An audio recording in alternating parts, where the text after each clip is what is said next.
मैं बहुत बच्चों को ऐसे को जानता हूं जो सरकारी स्कूल से पढ़ के और IAS बने हैं, बहुतों से मिलना होता है, उसने कोई कोचिंग नहीं ली। आज से 5 साल पहले एक मैं मिला था, ट्रेन में जा रहा था कहीं, तो उसमें मुझे एक बच्चा मिल गया, मगर बेटा कहाँ से हो? IIT NIT कुरुक्षेत्र में एडमिशन हुआ था उसका। कहता है जी मैं गन्नौर से हूँ। बिल्कुल सच्चाई।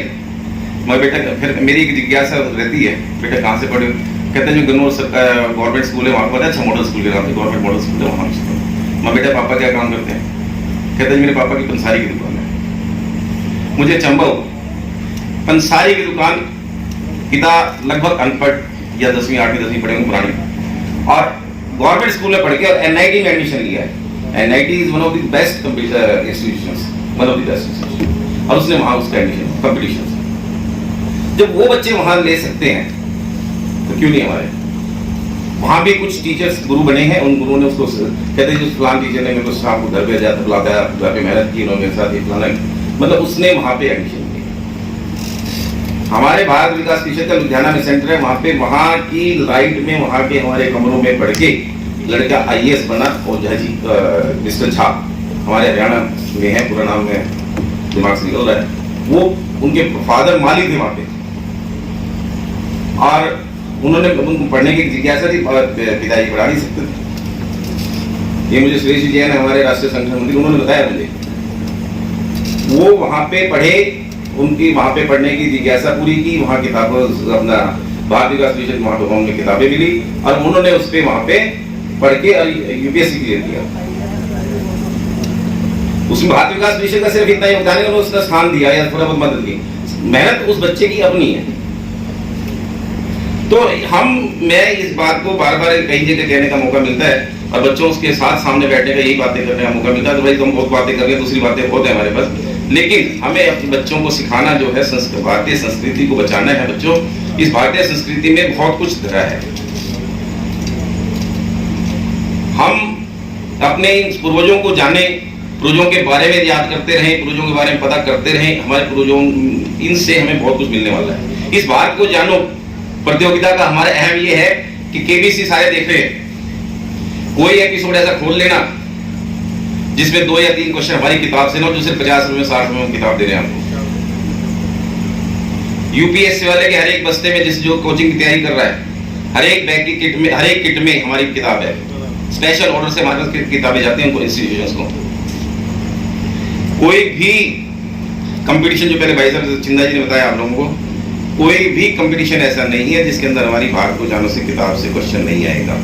कारण हमने इस छोटे से किताब के अंदर पूरा भारत, उसका भूगोल, उसका इतिहास, उसकी राजनीतिक संरचना, उसका जो भी है सारा कुछ उसके अंदर कवर किया हुआ है, जो क्वेश्चन आ सकते हैं। किसी को नहीं पता कि क्या कर रही है, वो तो वैसे ऐसे चल रही है, उसको ये नहीं पता कि नीचे पंजे कितने काम कर रहे हैं, वो दिखते नहीं ना। तो ये प्रयास जो किया गया है, ये इतना आसान नहीं है। ये सारा स्ट्रक्चर कराई जाती है।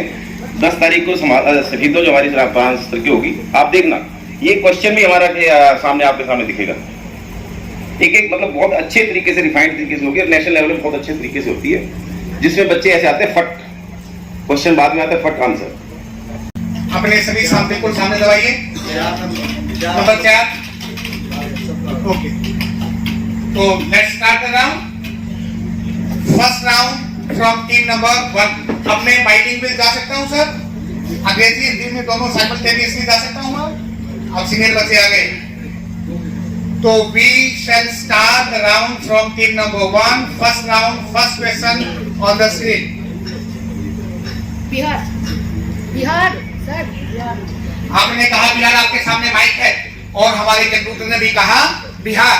तो टीम नंबर 1 के लिए स्कोर 10। तो हम दूसरे क्वेश्चन टीम नंबर 2 के लिए आगे बढ़ते हैं। ये रहा आपकी स्क्रीन के ऊपर। कौन सा वेद संगीत से संबंधित है? आपने कहा रागवेद, लेकिन ये सही उत्तर नहीं है। कंप्यूटर उत्तर दिखाइए। सामवेद। रागवेद के बजाय उत्तर क्या है? Samaveda is the right answer. तो टीम नंबर 2 के लिए 0 स्कोर। अब टीम नंबर 3 की बारी। टीम नंबर 3 के प्रश्न सामने लाए। महाभारत में राजा शल्य को किसने मारा?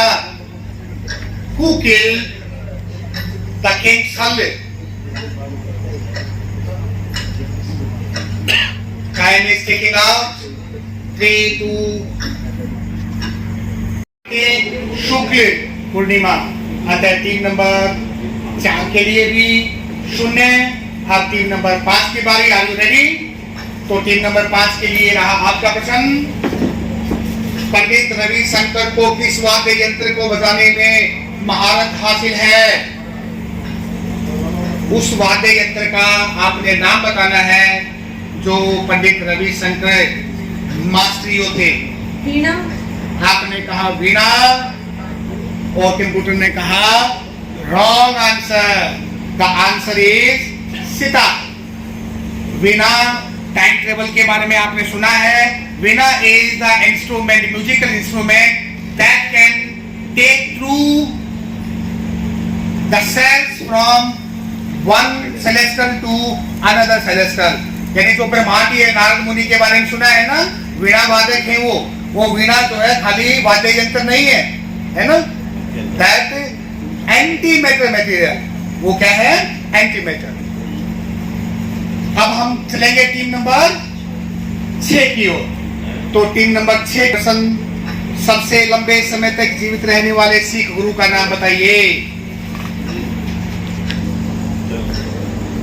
उन गुरु का नाम बताइए जो सबसे अधिक लंबे समय तक जीवित रहे।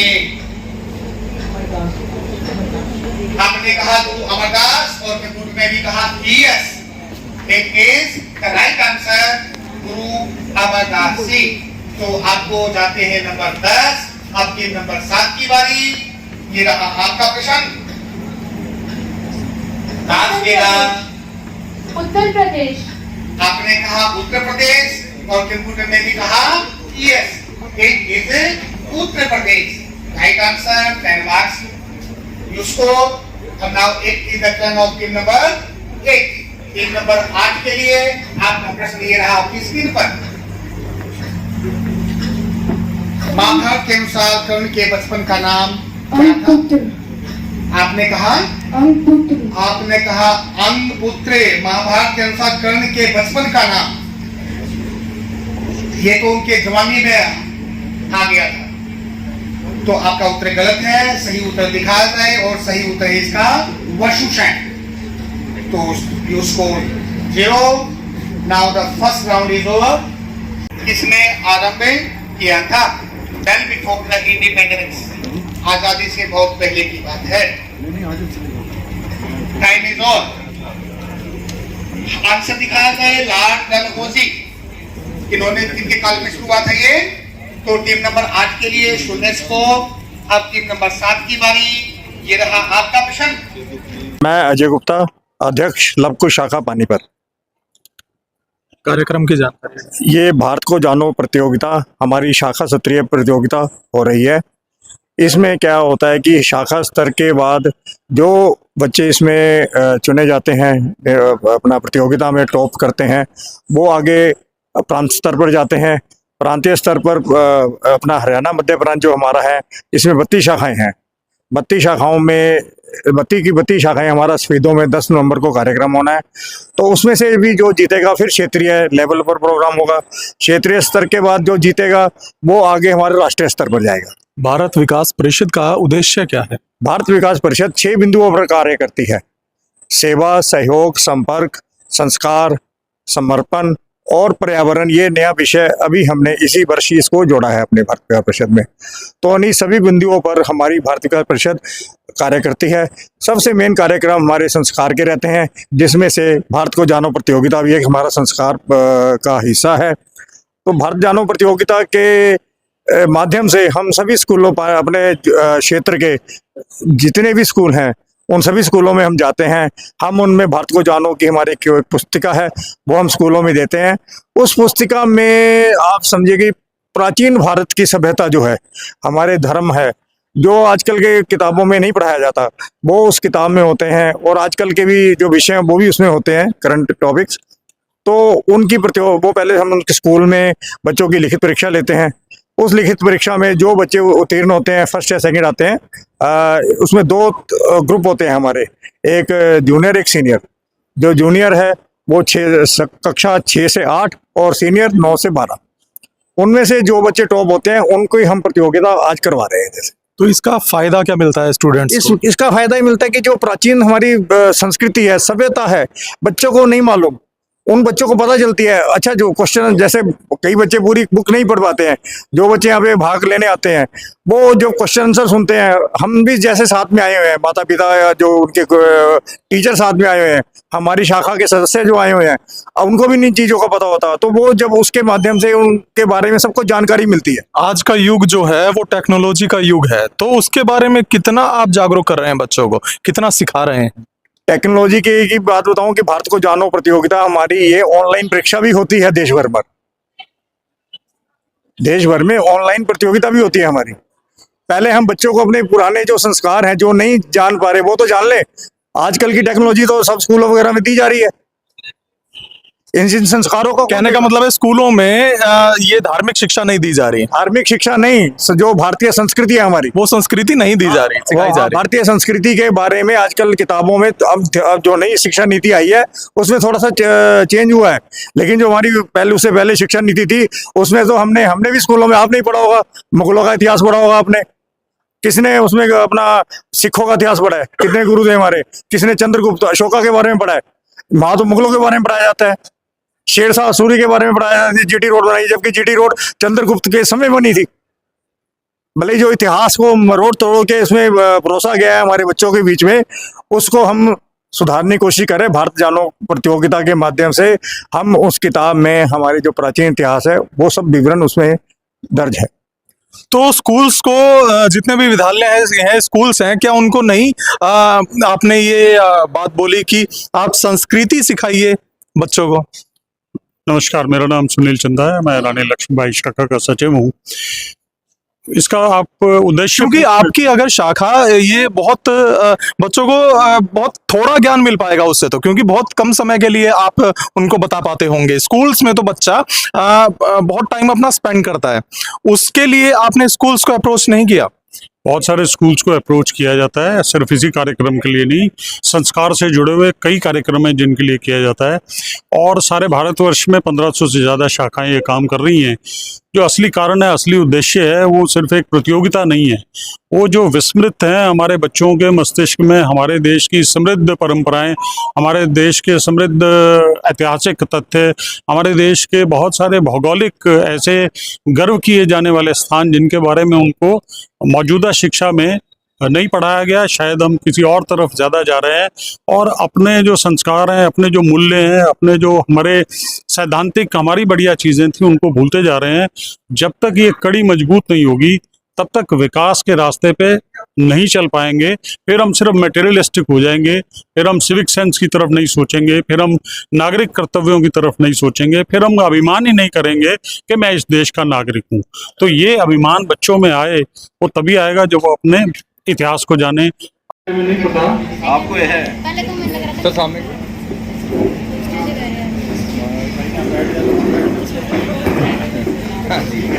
ये सामने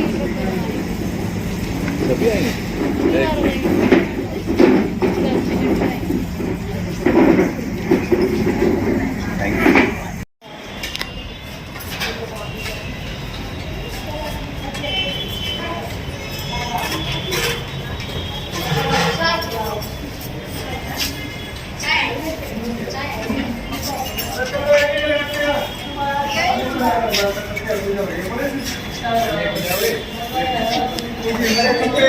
Thank you.